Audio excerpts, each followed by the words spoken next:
It was 1900 when L. Frank Baum wrote The Wonderful Wizard of Oz, and over the century and more since then, some things haven't changed.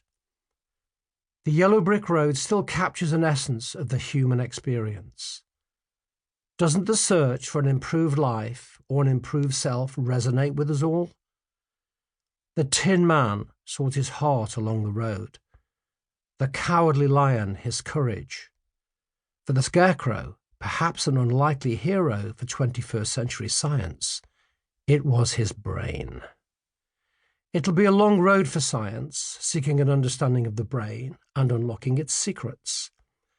But already the hows, whys, and whats of the brain are unfolding on our path of discovery. Arguably, this scientific journey started in 1848 in the US state of Vermont, where a railroad accident overturned 1,500 years of received wisdom about the brain. Phineas Gage was an affable and reliable man, a respected foreman on the construction of the track between Cavendish and Burlington. Distracted by an altercation between two of his men as he packed blasting powder into a granite hole, Gage allowed his concentration to lapse.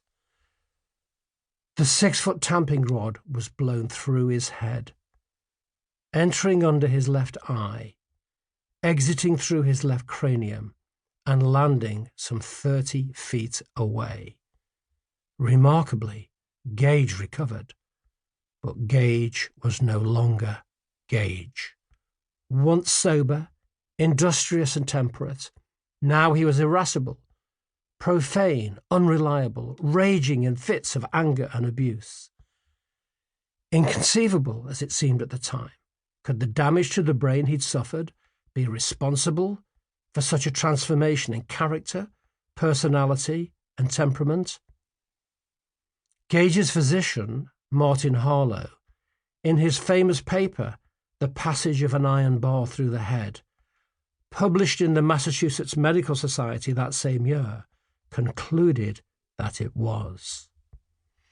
The case of Phineas Gage and the revolution in thinking it created was a pivotal moment in our understanding of the brain. No longer could organic substrate, the grey matter, be dismissed as the ancients had done, as cranial offal.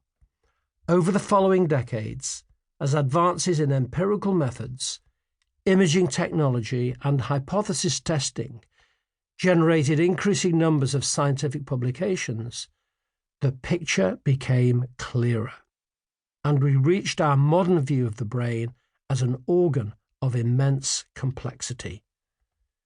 With the false sciences of phrenology and mesmerism giving rise to the real sciences of psychology, neuroscience, and psychiatry, the brain ceased to be the ghost in the machine, to the point where the axiom, no consciousness in the absence of organic matter, is now an established tenet of brain science.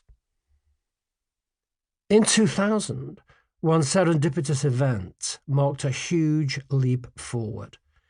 In July that year, 2 Scottish scientists were foraging about in the basement of the Moray House School of Education when they happened across a 50-year-old treasure trove. It was the collected and archived results of one epic day's work in 1947, when Scotland had done something never attempted by any other country. It tested the IQ of over 70,000 children. This was nearly the entire nation's population of 11-year-olds. And the unlikely reason for the investigation? It was thought that the working classes of Scotland were having too many children and were diluting the nation's IQ. They were not. These unique data offered a glittering opportunity. Taking them as a starting point, researchers had been able to add a lifetime's worth of information about these people. Their individual medical records, occupations, health concerns, lifestyles, and environmental influences. In short, to map out their lives and see how their thinking skills have changed over time. This priceless opportunity was turned into a scientific study and revealed a recipe for brain power.